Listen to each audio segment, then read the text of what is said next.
In the heat of the Crusades, a time often remembered for its brutal clashes of faith and steel, one figure stands out, not just for his military genius, but for his extraordinary sense of honor. This is the story of Saladin, the Sultan of Egypt and Syria, a man whose acts of chivalry became legendary, earning him the respect of even his most bitter enemies. How did a warrior, forged in the crucible of holy war, come to be celebrated for his compassion and mercy? Let us unravel the tale of a leader who proved that respect and humanity could exist even on the most divided of battlefields. Born in 1137 in Tikrit, in modern-day Iraq, and Nasir Salah al-Din Yusuf ibn Ayyub, known to the Western world as Saladin, rose from a modest military family to become the founder of the Ayyubid dynasty. His life's mission was to unite the fractured Muslim world and reclaim Jerusalem from the Crusader states. While his military campaigns were undeniably effective, it was his character that truly set him apart. Unlike many rulers of his time, Saladin was known for his generosity, piety, and an unwavering commitment to justice. He wasn't just a conqueror. He was a builder, a patron of learning, and a leader who valued wisdom and integrity. His reputation wasn't just a matter of local praise. The stories of his conduct spread far and wide, reaching the very heart of Christian Europe. European chroniclers who were otherwise hostile to their Muslim adversaries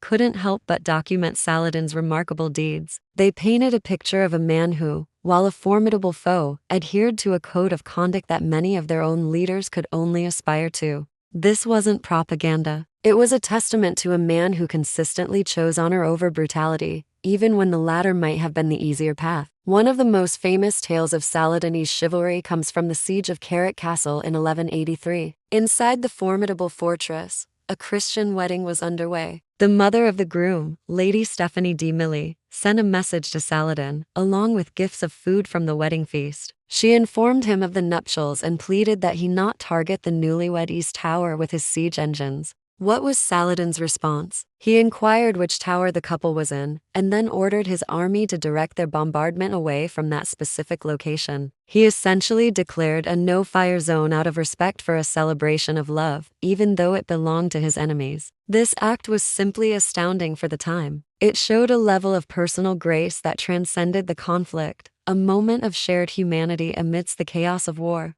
But perhaps Saladin's most legendary counterpart, and the source of some of the most compelling stories of mutual respect, was King Richard the Lionheart of England. These two titans of the Third Crusade were locked in a fierce struggle for control of the Holy Land. They were arch-enemies, leaders of opposing faiths and armies, yet they developed a unique and profound respect for one another. Their relationship was a complex dance of warfare and diplomacy, of clashing swords and surprising acts of courtesy. During the Battle of Jaffa, Richard the Lionheart, known for his reckless bravery, found himself unhorsed and fighting on foot, a vulnerable position for a king. Seeing his rival's predicament from a distance, Saladin did something unthinkable. He sent two of his own prized Arabian stallions to Richard, with a message stating that it was not fitting for a king to fight on his feet like a common soldier. Can you imagine that? In the middle of a battle that could decide the fate of the war, Saladin ensures his enemy is properly equipped to fight him.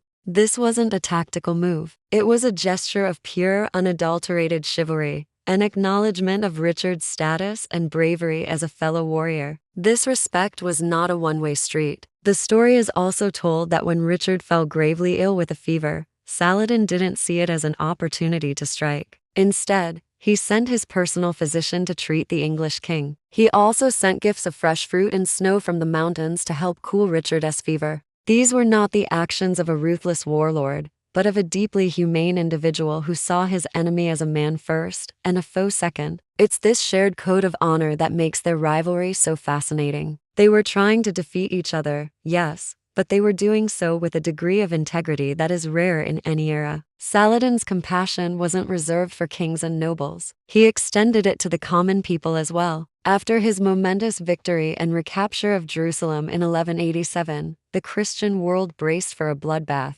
They remembered the brutal massacre that had occurred when the first Crusaders took the city nearly a century earlier, slaughtering its Muslim and Jewish inhabitants. But Saladin chose a different path. Instead of vengeance, he offered mercy. He allowed the city's Orthodox Christian residents to remain. For the Latin Christians, the Crusaders, and their followers, he offered safe passage out of the city in exchange for a modest ransom. And here again, his generosity shone through. Thousands of the city's poor couldn't afford the ransom. Balian of Ibelin, the commander of Jerusalem's defense, pleaded with Saladin for their sake. Moved by his appeal and the sight of weeping families, Saladin agreed to a much lower lump sum for several thousand of the poor. Then, his brother, Aladil, asked Saladin for 1,000 of the poor to be given to him as his own, and he immediately set them free. Saladin's son and even Balian followed suit, asking for and freeing more people. Finally, seeing the acts of his brother and commanders, Saladin declared that he too would make his own alms.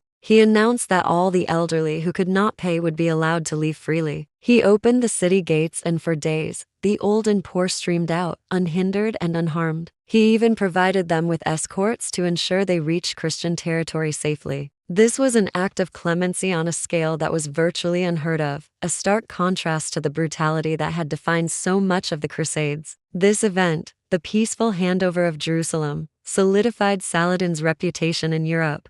Even Dante Alighieri, in his epic poem The Divine Comedy, written over a century later, places Saladin in limbo, the first circle of hell. Now, that might not sound like a compliment, but in the context of the poem, it's a place reserved for virtuous non-Christians. He wasn't condemned to the lower circles with other infidels, but was placed alongside the great philosophers and heroes of antiquity like Plato, Socrates, and Caesar. This shows the incredible, lasting impact of his character on the Western imagination. He was the noble infidel, the enemy you couldn't help but admire. So, what was the source of this remarkable character? Saladin was a devout Muslim, and his actions were deeply rooted in the principles of his faith. The Quran speaks of justice, mercy, and keeping one's word, and Saladin took these teachings to heart. His court biographer Baha al-Din wrote that Saladin loved to hear the Quran read and that he was a just ruler who abhorred injustice. His generosity was legendary. He was said to have died with almost no personal wealth, having given most of it away to his subjects and to charitable causes.